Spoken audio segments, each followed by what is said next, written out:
Comienza en Radio María En torno al Catecismo.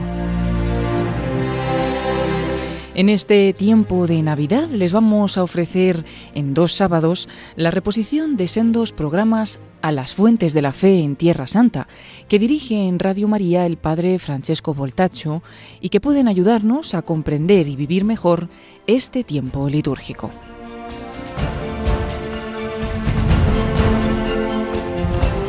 En este primer programa nos hablará sobre la Gruta de Belén.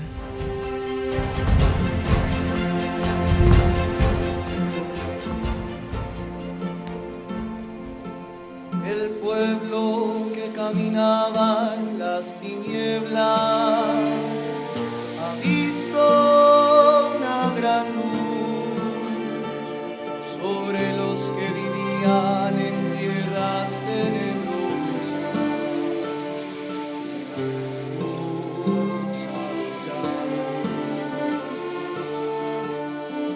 Has acrecentado el gozo, hiciste grande la alegría,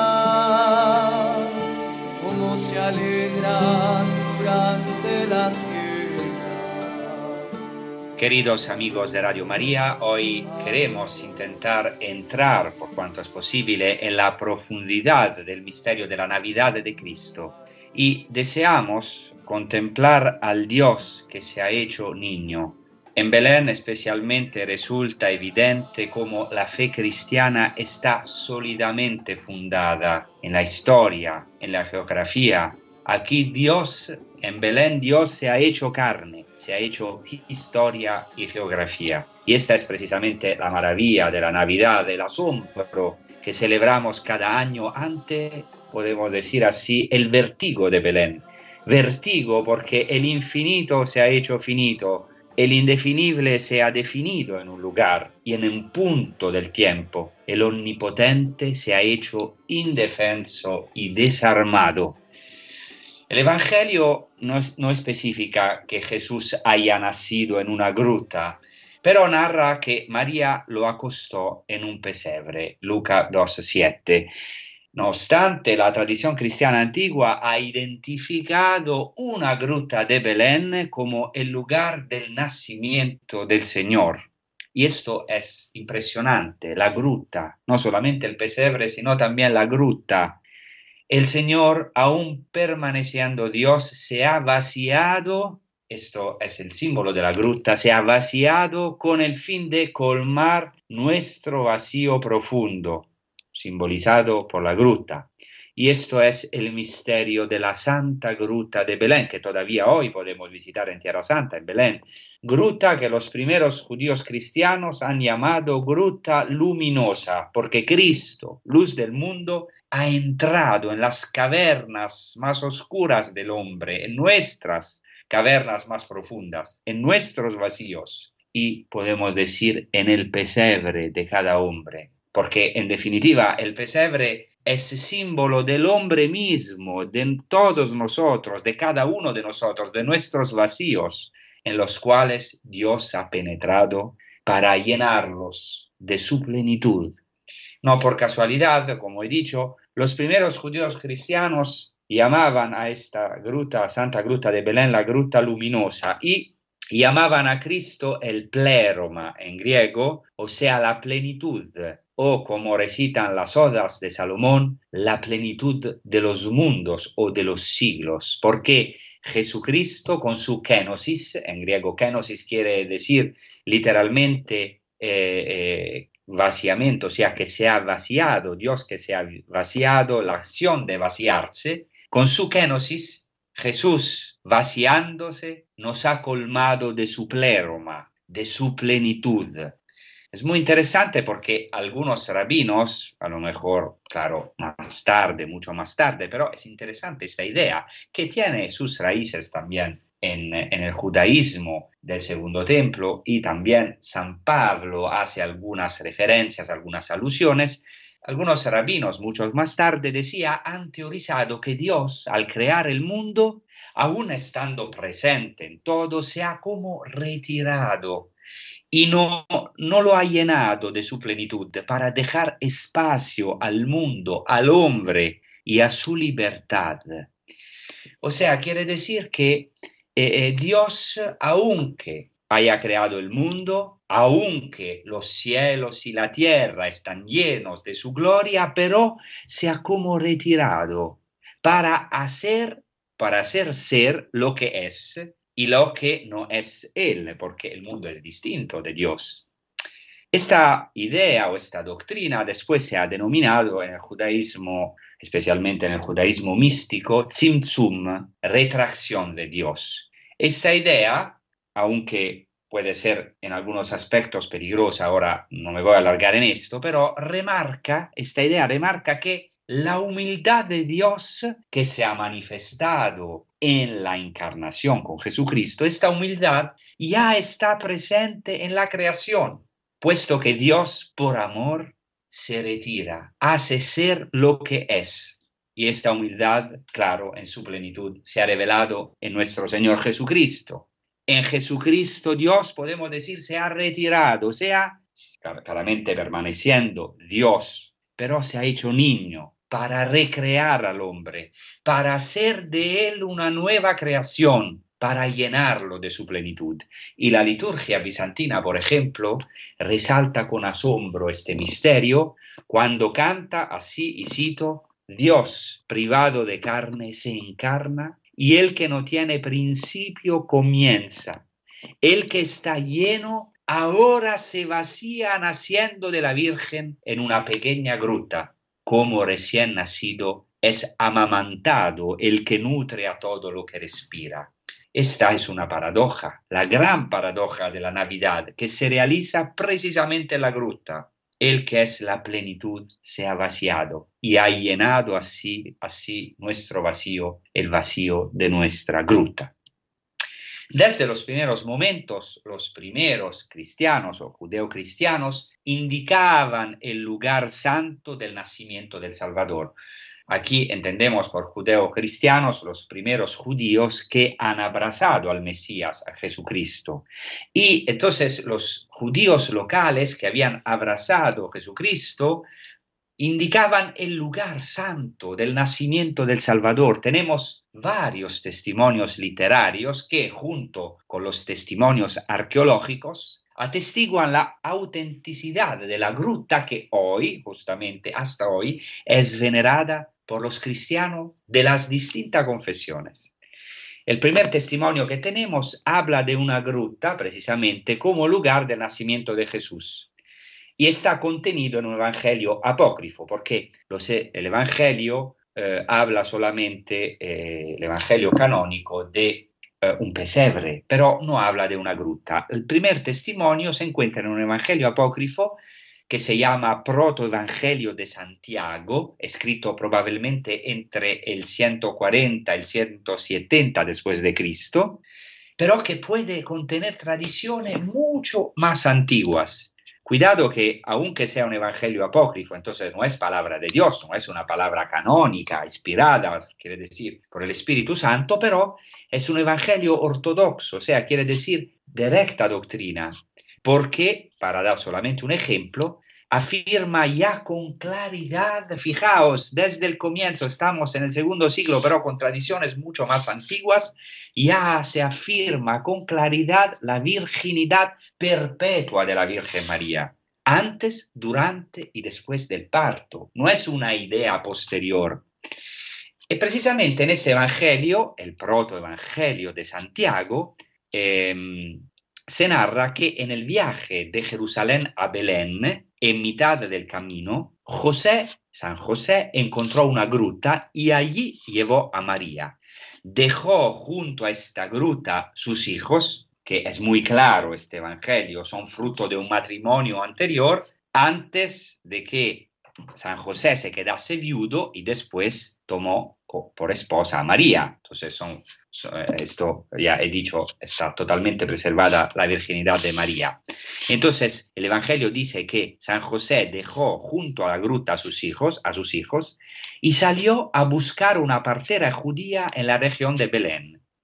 Y es muy interesante porque Fijaos cómo este protoevangelio que ha inspirado la tradición iconográfica cristiana, también nuestra fe, porque conocemos el nombre de los padres de la Virgen María, Joaquín y Ana, los santos Joaquín y Ana, exactamente por este evangelio apócrifo. Y este evangelio, como vamos a ver, ha inspirado también la representación del Belén, de la Navidad, porque dice así, cuenta el protoevangelio de Santiago, el instante del nacimiento de Jesús en el recuerdo de San José, y así dice, y cito, yo, José, caminaba y no caminaba, miré el aire y vi el aire lleno de asombro, miré hacia la bóveda del cielo y la vi firme e inmóviles a los pájaros del cielo. Miré hacia la tierra y vi una vasija depuesta y unos obreros agachados con las manos en la vasija. Pero los que masticaban no masticaban, los que tomaban alimento no lo levantaban de la vasija, los que se lo llevaban a la boca no se lo llevaban. Los rostros de todos miraban hacia arriba y las ovejas, al ser empujadas hacia adelante, se quedaban paradas. El pastor levantó la mano para golpearlas, pero su mano se detuvo en el aire.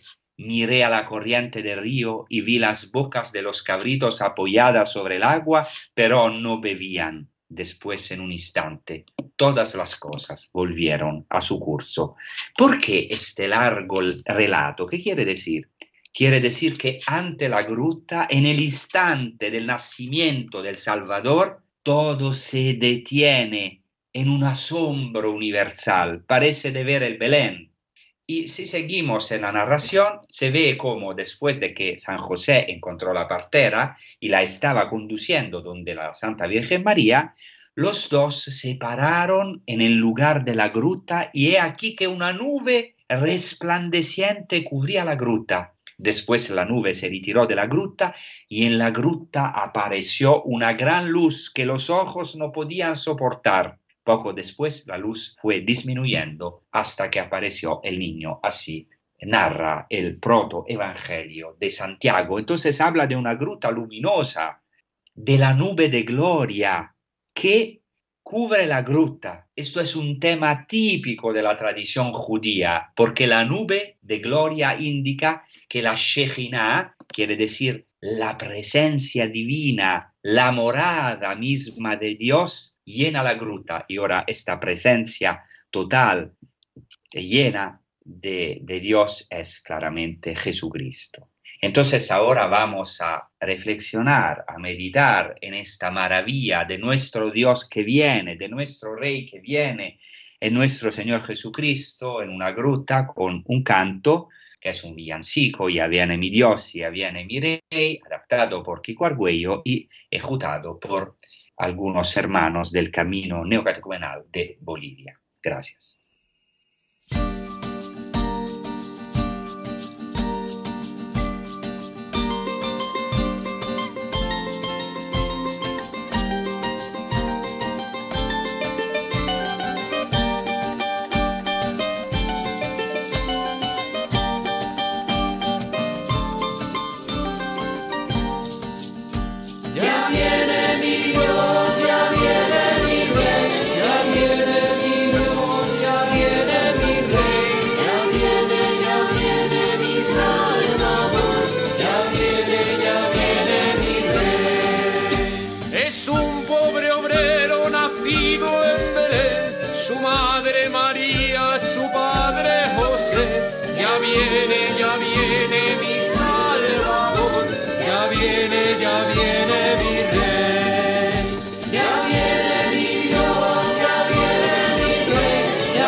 Ya viene mi Rey, ya viene mi Dios, ya viene mi Rey, ya viene mi Dios, ya viene mi Rey, ya viene mi Salvador. Hemos visto el testimonio del protoevangelio de Santiago sobre la gruta. Hemos dicho que el evangelio no habla de gruta, pero la primera tradición cristiana sí. El segundo testimonio relativo a esta gruta es de un santo, San Justino de Nablus, padre de la Iglesia, que conocía las tradiciones locales. Eso es muy importante porque era nativo de Tierra Santa, de Nablus, que ahora está en Samaria. Y en su diálogo con Trifón, que es un diálogo con un judío que se llamaba Trifón, estamos aproximadamente en el 160 después de Cristo, dice así, y cito: en el momento del nacimiento del niño en Belén, como no había donde alojarse en ese poblado, José se paró en una gruta próxima al pueblo o al poblado, y mientras se encontraba allí, María dio a luz al Cristo y lo acostó en un pesebre. O sea, Justino asegura que el lugar del nacimiento y del pesebre es una gruta, añadiendo un detalle muy importante, que la gruta se encuentra cerca del poblado, quiere decir que había visto esta gruta. Después hay un testimonio de unos 100 años más tarde, que nos lo ofrece Orígenes, gran escritor cristiano, uno de los más grandes escritores cristianos, que ha vivido muchos años, varios años en Tierra Santa, y entonces conoce él también las tradiciones locales. Dice así, y cito: conforme a la narración evangélica del nacimiento, se muestra la gruta de Belén, donde ha nacido, y en la gruta un pesebre donde fue recostado. Y todo esto es notorio en aquellos lugares, también al que es extraño a la fe, que en aquella gruta ha visto la luz, aquel que es adorado y admirado por los cristianos. Esto quiere decir que en tiempos de Orígenes, y ya de Justino, como hemos visto, había cristianos locales del lugar que habían conservado con veneración la localización de la gruta, y no solamente esto, sino también que hacían de guías, indicando, dice claramente Orígenes, se muestra, se utiliza el verbo griego deiknitai, se indica, se muestra, se indica, indicaban no solo el lugar de la gruta, sino también el pesebre. Y Orígenes remarca este detalle al punto que dice que esto es conocido y aceptado por todos, incluso por aquellos que son extraños a la fe cristiana, tanto judíos como paganos. Quiere decir que nadie rechazaba la ubicación de la gruta. Eso es muy importante, quiere decir que había peregrinos, que había encima guías que indicaban el lugar, que los cristianos o los judeocristianos desde los primeros momentos han guardado esta gruta como un tesoro inestimable, y también el pesebre al interior de la gruta.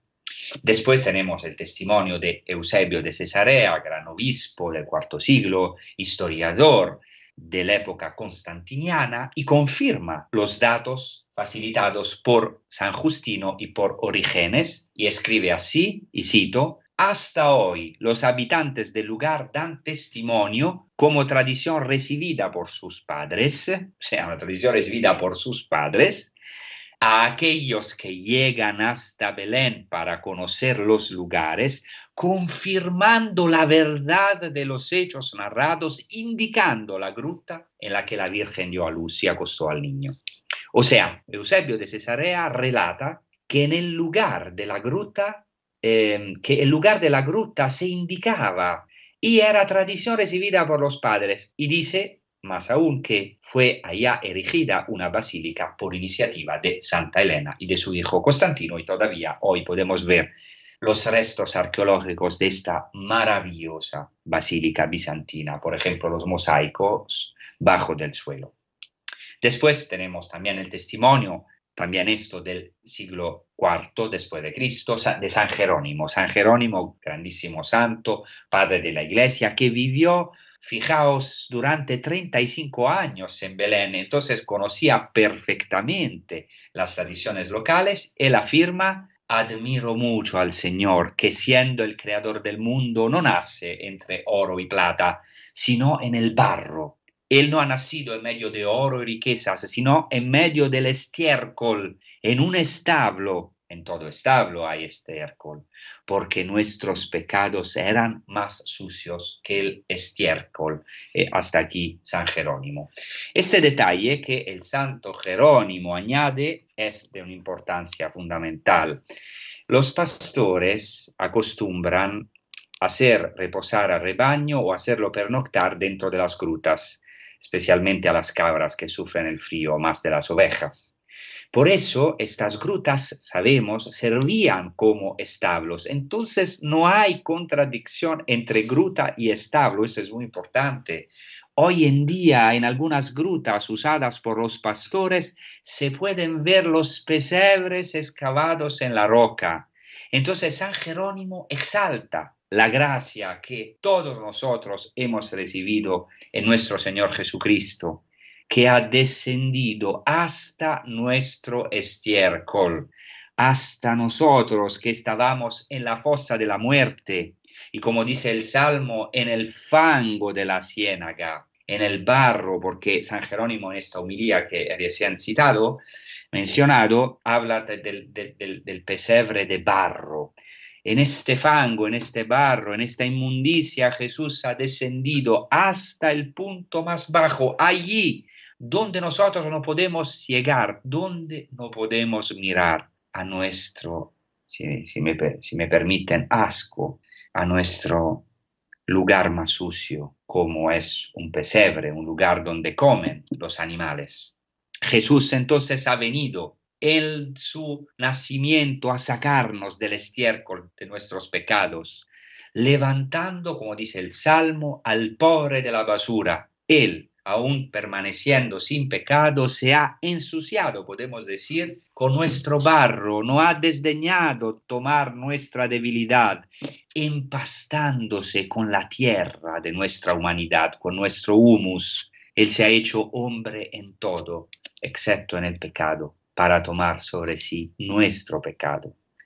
Después, en el año 570, un peregrino anónimo italiano de Plasencia nos deja una relación preciosísima de su itinerario y declara sobre Belén, y cito: Belén es un lugar de máximo esplendor. Allí hay muchos siervos de Dios, quiere decir monjes o gente que se ha consagrado a vivir allá. Y sigue así el anónimo de Plasencia: en la gruta donde nació el Señor se encuentra el pesebre, adornado con objetos de oro y de plata.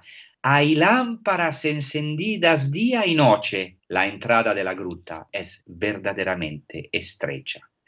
Este peregrino anónimo entonces está admirado por la estrechura de la entrada de la gruta. Es muy interesante, dice que la entrada de la gruta es verdaderamente estrecha como es hoy.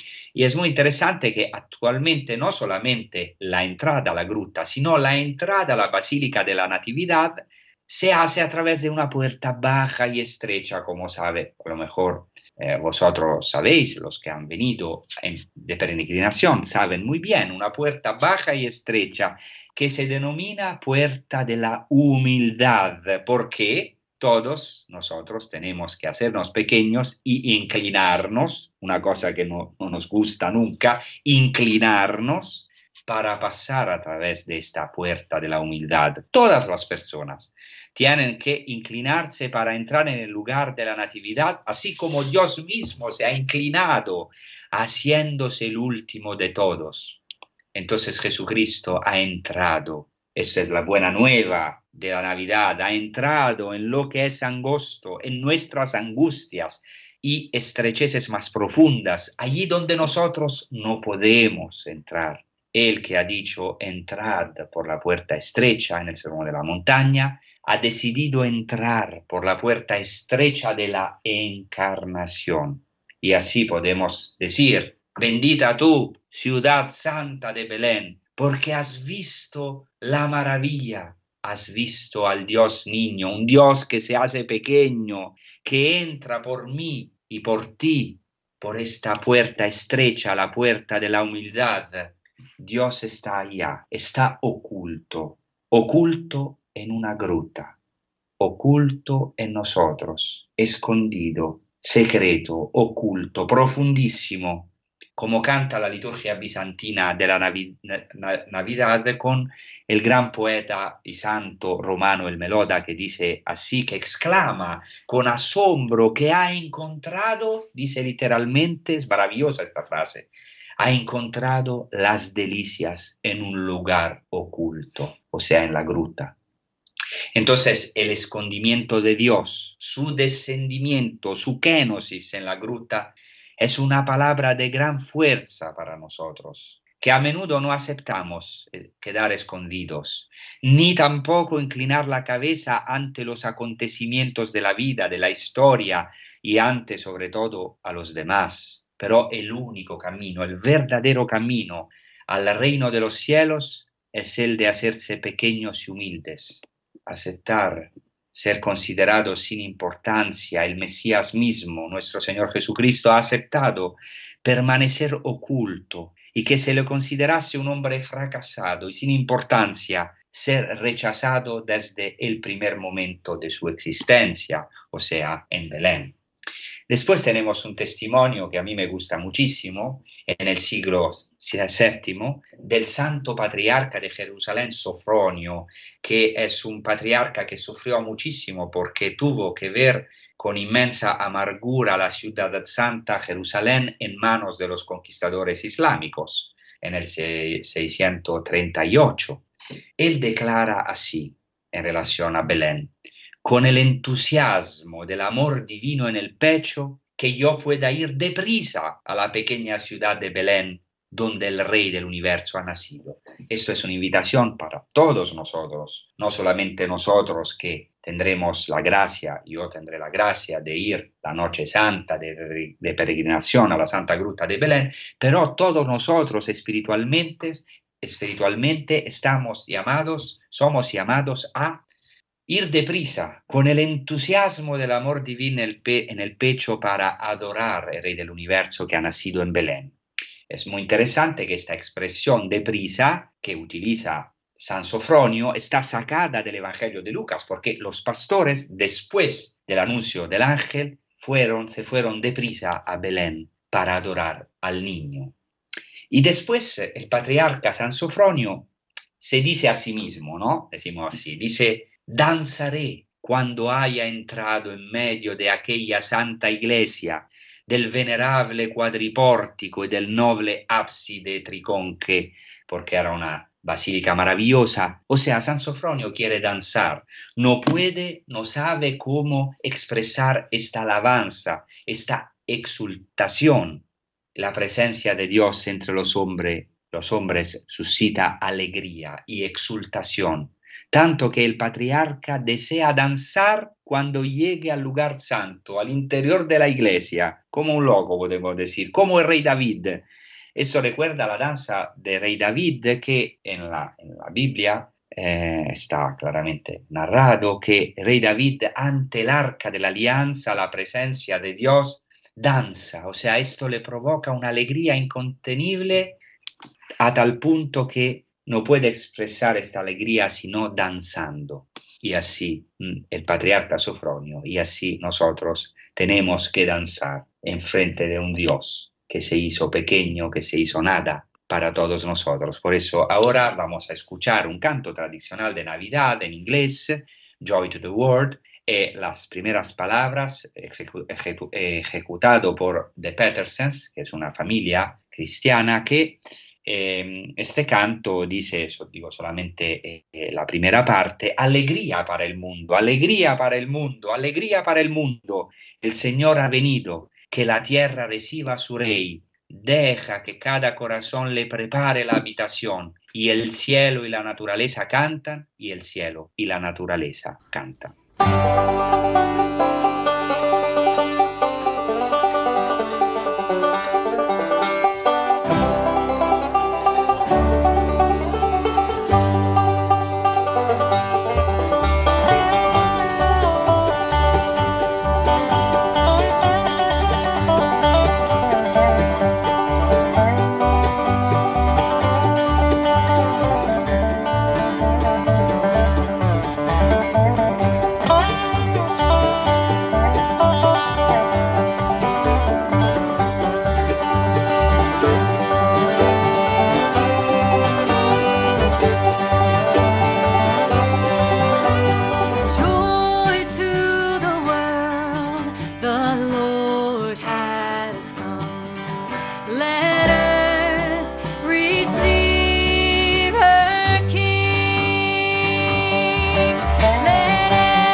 Estamos meditando ahora lo que nos dice el Santo Patriarca Sofronio en el siglo VII, y así dice también el Patriarca Sofronio cuando habla de esta peregrinación que él quiere hacer a Belén y más profundamente en la gruta, quiere danzar cuando llegue a la basílica, al lugar santo, y quiere entrar en la gruta, y vamos a ver lo que quiere hacer o cuál es su deseo. Dice así, y cito: que pueda yo descender a aquella gruta donde la Virgen, reina del universo, donó a los mortales el Salvador, verdadero Dios y verdadero hombre. Apoyaré los ojos, la boca y la frente sobre la losa perfumada que acogió al divino niño para recibir un don espiritual.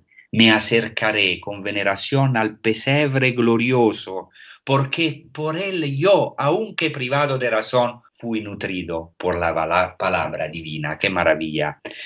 Entonces San Sofronio testimonia incluso el gesto que con gran devoción, con unción, los peregrinos hacían en el lugar de la Natividad. Y todavía hoy los árabes cristianos, también nosotros locales, veneramos el lugar santo de esta misma forma de que habla San Sofronio, que se hacía en el siglo VII. Sobre la losa perfumada de la Natividad, hasta hoy es perfumada, hay una estrella con 14 puntas, muy famosa, a lo mejor la habéis vista. ¿Por qué 14 puntas? Porque son un signo de las 14 generaciones que se repiten en la genealogía de Cristo según San Mateo. Y en esta estrella, en esta losa perfumada, sobre esta estrella, los árabes, cristianos locales y los peregrinos apoyan en la misma secuencia indicada por San Sofronio: ojos, boca y frente. Ante los ojos, después la boca y por último la frente, pidiendo una gracia y, como dice San Sofronio, recibiendo un don espiritual. Y por último, como hemos leído, San Sofronio manifiesta el deseo de acercarse con veneración al glorioso pesebre. Y dice también la razón. ¿Cuál es la razón? Este pesebre es signo de que el hombre, aunque faltó de entendimiento a causa de sus pecados y por eso se ha reducido como un animal, con todo respeto por los animales, pero se ha reducido como un animal, ahora él puede nutrirse del alimento bajado del cielo en el pesebre, Jesucristo. En otras palabras, nos dice San Sofronio, el santo pesebre es el lugar donde la palabra de Dios, donde Cristo mismo se ha hecho carne y alimento para el hombre, para que el hombre no se quede bestial, decimos así, ¿no? O sea, pueda verdaderamente ser resucitado, de su locura, de su pecado, de sus tendencias bestiales, de su obligación por sus pasiones a volver siempre a este pesebre a comer del pecado. Dios se puso allá. Esta es la maravilla de esta fiesta de la Navidad. Ahora quiero profundizar este pesebre también profundizando en la tradición judía, porque hay algo de muy, muy interesante que quiero aquí mencionar. En el Targum es la versión aramea, la traducción aramea del Antiguo Testamento hebreo, pero donde se insertan algunas oraciones o inserciones midrásicas, y en el Targum palestinense a Génesis 3:18 se inserta precisamente una oración de Adán a Dios después de haber pecado. Esta oración no está en el texto bíblico, sino que es añadida por los targumistas, o sea, los que han escrito este texto tan importante, la tradición judía, 100% judía, que es el Targum. Entonces, así recita la oración de Adán. Adán reza a Dios así, cito: «Te ruego por tu misericordia, oh Señor, que no seamos considerados como bestias ante ti, bestias que comen la hierba que se encuentra en el campo». O sea, esto quiere decir que Adán, después de haber pecado, tiene miedo de ser reducido al rango de un animal, con todo respeto por los animales, y por eso pide a Dios que no le obligue a comer la hierba del campo. Esta tradición se desarrolla después en el Midrash, por ejemplo, en un Midrash que se llama Avot de Rabbi Natán, donde se narra que el primer hombre, Adán, cuando escuchó de Dios la orden de comer hierba, todo temeroso, se dirigió a Dios, rezó a Dios con esta pregunta: «Señor del universo, ¿yo y mis animales comeremos en el mismo pesebre? O sea, ¿tendremos que comer en el mismo lugar?». Entonces, dice el Midrash, Dios le permitió, le concedió al hombre comer el pan con el sudor de su frente, como dice el texto bíblico.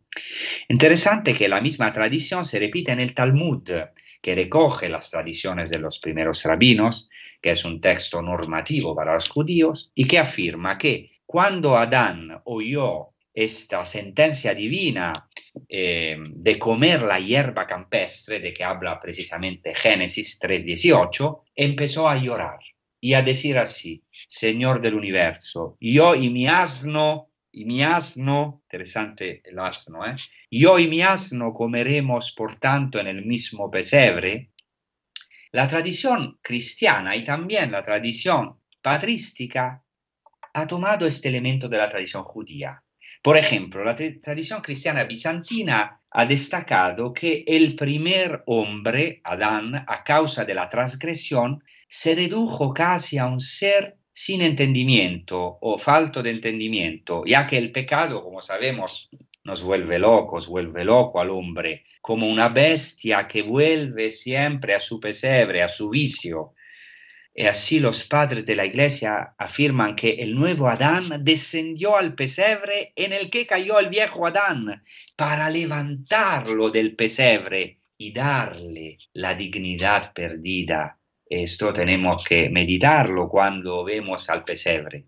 Y es muy interesante que un padre de la Iglesia, un diácono, San Efrén el Sirio, tan importante, pero todavía no todas sus obras o todos sus poemas son traducidos en nuestros idiomas, desgraciadamente, pero recurre a menudo a la tradición judía, viéndola realizada claramente en Cristo. San Efrén el Sirio escribe así en un himno, y cito: «David lloró sobre Adán, por cómo cayó de la morada real a la de las bestias. Por haberse dejado engañar por medio de una bestia, se convirtió igual a las bestias.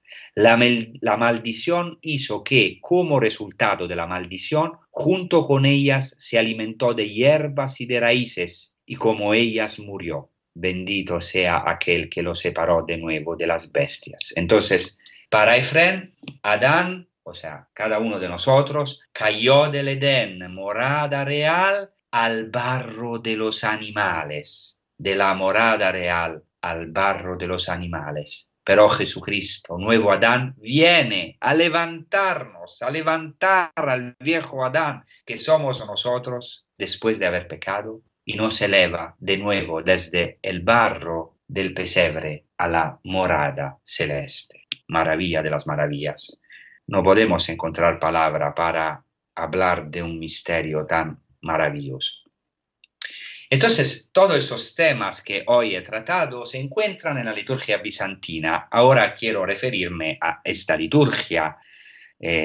Todas las liturgias son una riqueza, nuestro rito latino, pero en esto la liturgia bizantina remarca, entonces queremos también redescubrir estos tesoros de la tradición patrística de los padres y de la liturgia oriental. Hay un condacion, o sea, un himno de San Romano el Meloda, que canta así, cito, Belén ha abierto el Edén, venid y ved, encontramos en lo oculto las delicias. Venid, recibamos en la gruta las alegrías del paraíso. Belén, entonces, podemos decir, ha abierto de nuevo el paraíso, ya que el paraíso mismo ha entrado en Belén, en la gruta, y se ha recostado en el pesebre, porque Cristo es el mismo paraíso, el mismo reino de los cielos. De aquí la invitación a acercarse espiritualmente a la gruta de Belén. Venid y ved. Nosotros somos invitados a encontrar las delicias y a recibir las alegrías del paraíso en el lugar oculto de la gruta. Aquí se encuentra Jesucristo con su madre y San José. Aquí se han inclinado los cielos y ha descendido la salvación. Por eso también tenemos la tradición de cambiarnos regalos en esta noche, porque en esta gruta, en este lugar oculto, ha descendido el regalo por excelencia, que es el mismo paraíso, nuestro Señor Jesucristo. Hemos reflexionado en todo el episodio de hoy, Dios se ha metido en el pesebre, y este lugar, el pesebre, es parte del signo que el ángel le da a los pastores. O sea, el ángel da a los pastores un signo, un niño envuelto en pañales, puesto en un pesebre. Esto es el signo. Nosotros conocemos el incipit, o sea, el comienzo del libro del profeta Isaías. No es un caso, el incipit, el comienzo de un libro es siempre exegéticamente como interpretación importantísimo. Dice así el profeta o Dios por medio del profeta Isaías 1, capítulo 1, 1:3. Oíd cielos, escucha tierra, así habla el Señor. Hijos criéis aquí adelante, pero ellos se rebelaron contra mí. Conoce el buey a su dueño y el asno el pesebre de su amo, pero Israel no conoce y mi pueblo no discierne. Isaías afirma aquí de parte del Señor que el pueblo se ha convertido en peor que el buey y el asno, ya que mientras los dos animales reconocen el pesebre de su Señor, su pueblo no comprende. Este pueblo somos nosotros. Somos cada uno de nosotros. Para nosotros, Dios mismo se pone en el pesebre para mirarnos desde abajo. Dios mismo en Jesucristo nos ha mirado desde abajo, desde el pesebre. Y aquí contemplamos el rostro de Dios, allá puesto en un pesebre. Jesucristo ha descendido allá hasta hacerse maldición por nosotros, hasta ponerse en el último lugar. Aquel lugar que nadie quiere ocupar, un lugar donde comen los animales. Cristo se ha manifestado entre los dos animales. Hemos escuchado que hay todo un significado muy profundo, ahora no me voy a alargar, pero del buey y el asno son muy importantes en la tradición judía.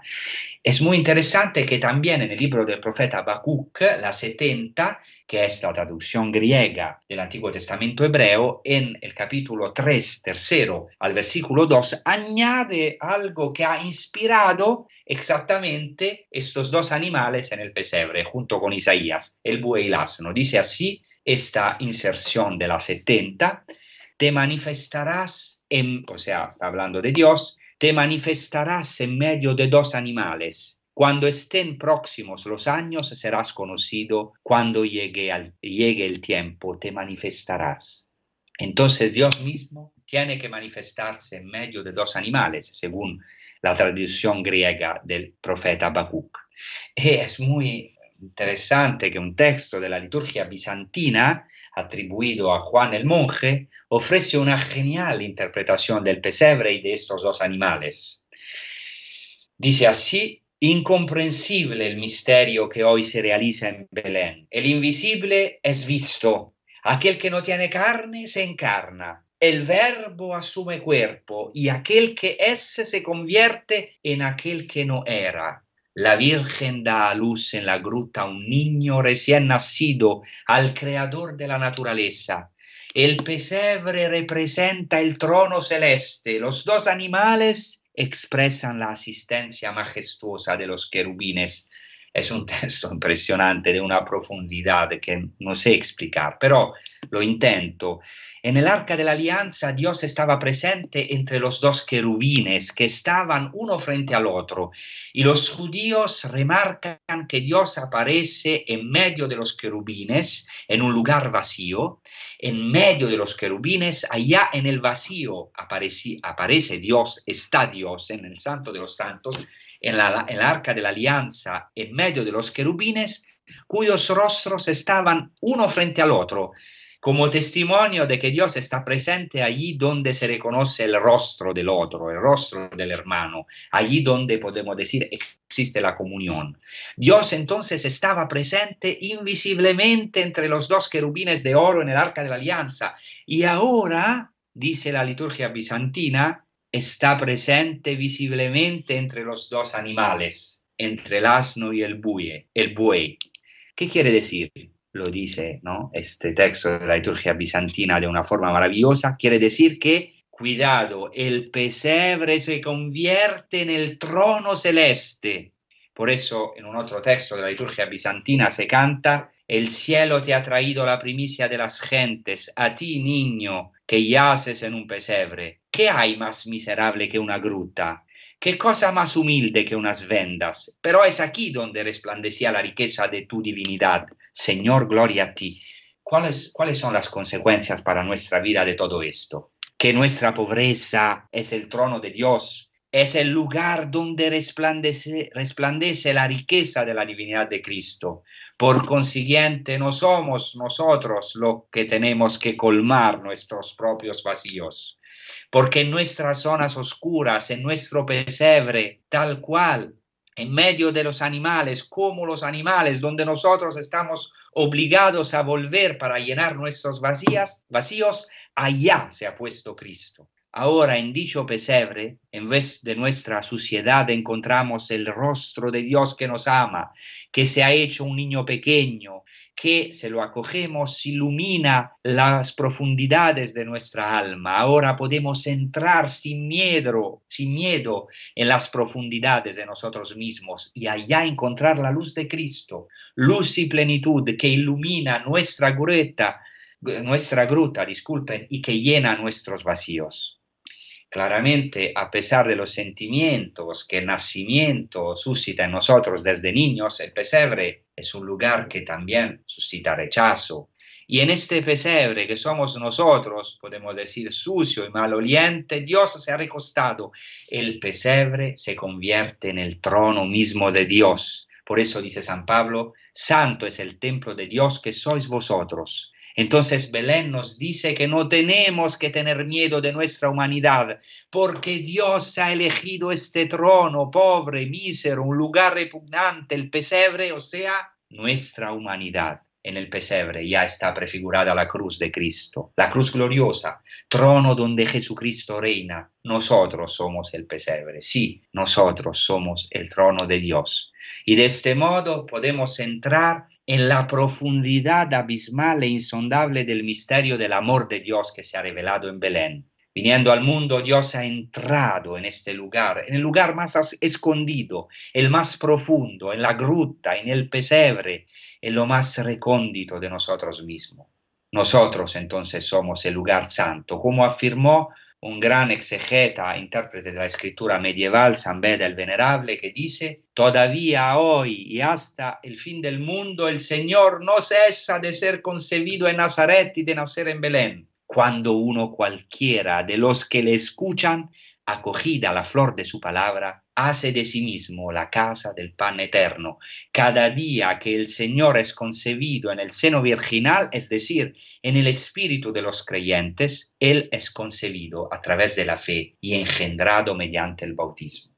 Nosotros entonces podemos convertirnos espiritualmente en Belén, en el lugar donde Cristo nace, para dar fruto y engendrar a Cristo para los demás, para esta generación, por el poder de la palabra, del querigma y de los sacramentos. Primero el bautismo.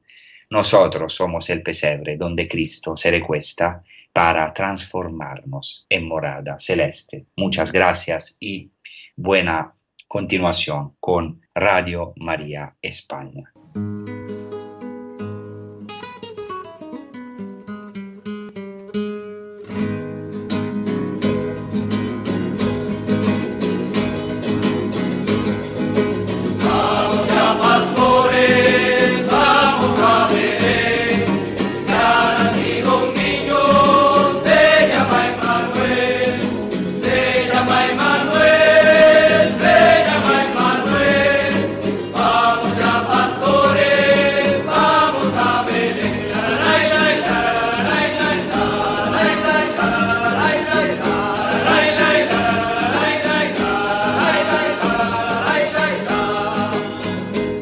Los pobres ya cantan, los niños ya ríen. Los pobres ya cantan, los niños ya ríen. Alegría, alegría, alegría. Finaliza En torno al Catecismo. En este tiempo de Navidad les estamos ofreciendo en 2 sábados consecutivos la reposición de sendos programas a las fuentes de la fe en Tierra Santa que dirige en Radio María el Padre Francesco Voltaccio y que pueden ayudarnos a comprender y vivir mejor este tiempo litúrgico. Hoy hemos escuchado este programa acerca de la Santa Gruta y el pesebre de Belén.